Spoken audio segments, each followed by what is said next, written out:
Shalom, Bapak Ibu Saudara. Renungan kita pagi hari ini kita mau mencoba memahami sebenarnya Alkitab ini bentuknya seperti apa. Karena ada banyak orang menyatakan sesuatu atau doktrin, dia menyatakan mana ayatnya, begitu ya.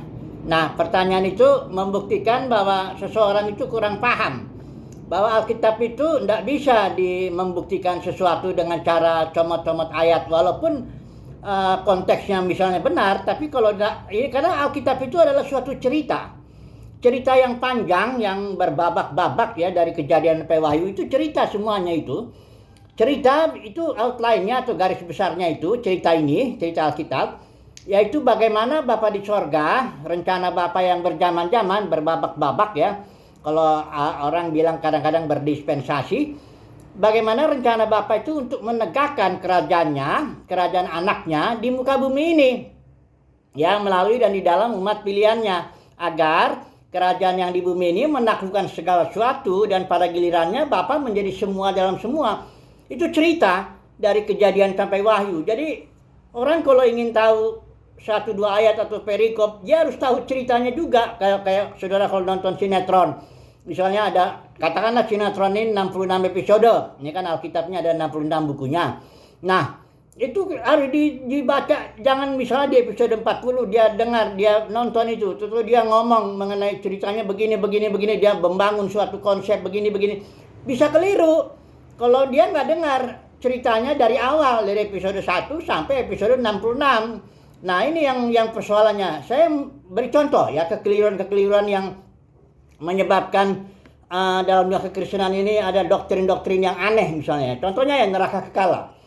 Itu neraka kekal itu, orang bayangkan begini ya, doktrin itu dibangun tentu dari beberapa pasal, beberapa ayat atau bagaimana. Dia mengatakan bahwa sebagian orang akan dibawa ke surga, sebagian lagi dilempar ke neraka selama-lamanya di sana. Ini membuktikan bahwa dia nggak dengar ceritanya dari awal. Bagaimana cerita Bapa itu, bahwa dia menegakkan, bagaimana dia menciptakan semua manusia ya, serupa segambar dia untuk berkuasa di muka bumi. Bagaimana prosesnya, itu nggak didengar. Jadi akhirnya sebagian nanti lempar ke sorga, sebagian ke neraka selama-lamanya. Ini kan ceritanya jadi konyol. Nggak ada sutradara yang bikin cerita yang begitu aneh ya, sampai aneh itu. Itu cerita neraka kekal itu sangat aneh. Itu banyak kekeliruannya. Selain istilah kekal itu bukannya waktu yang panjang, ini yang nggak ada ujungnya.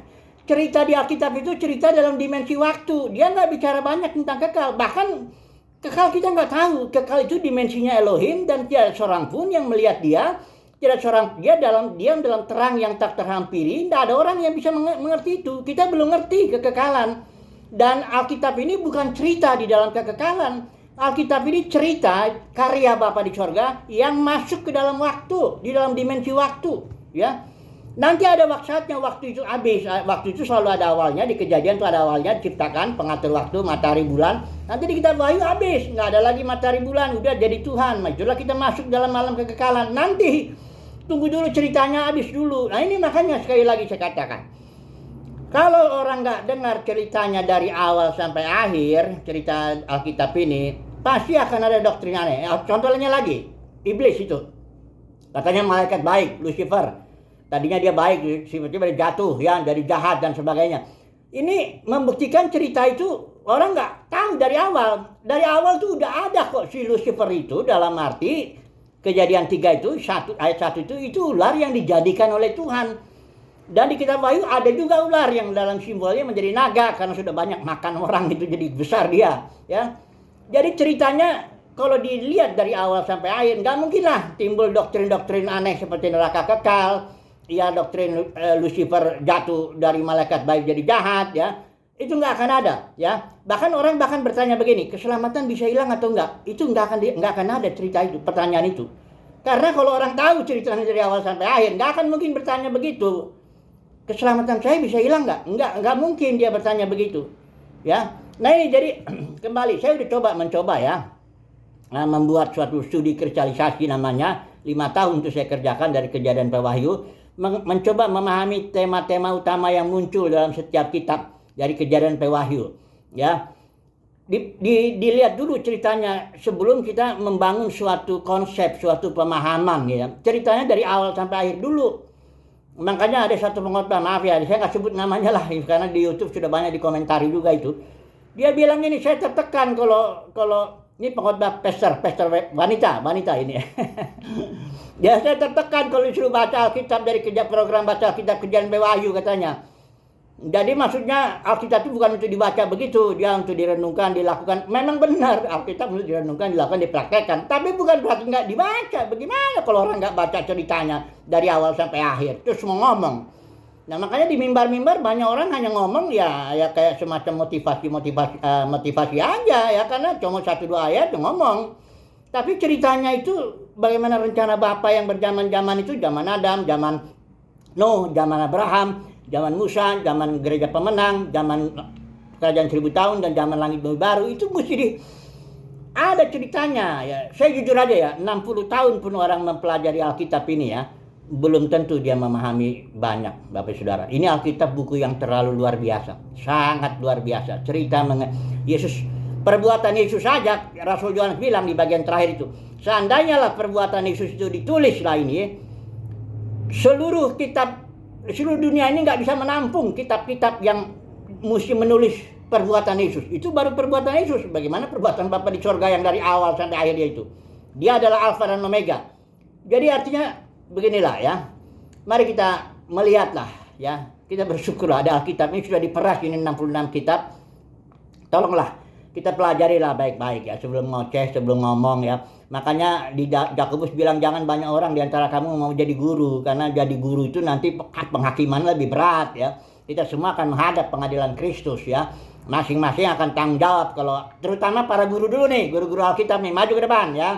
Barangkali kalau yang lain-lain nilai 6 lulus ya. Tapi kalau guru ini mesti 8 atau 8,5 barangkali begitu ya.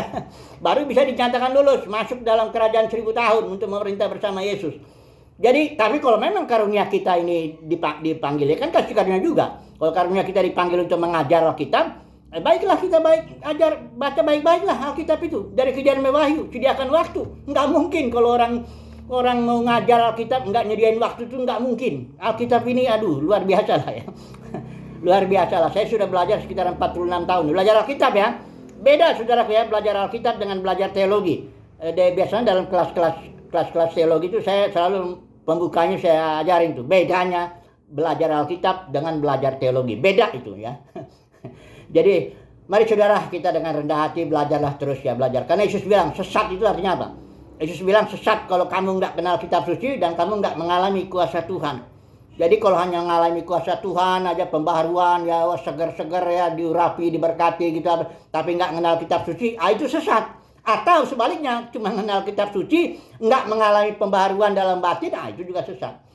Ya, semoga kita mendapat kasih karunia Allah, terutama para guru nih. Saya mau ngomong nih, para pengajar Alkitab, tolonglah belajar Alkitabnya dari Kejadian sampai Wahyu. Ya, jangan hanya ngomong di mimbar, hanya 1-2 ayat, satu perikop, terus langsung berikan satu doktrin, satu konsep dan sebagainya ya.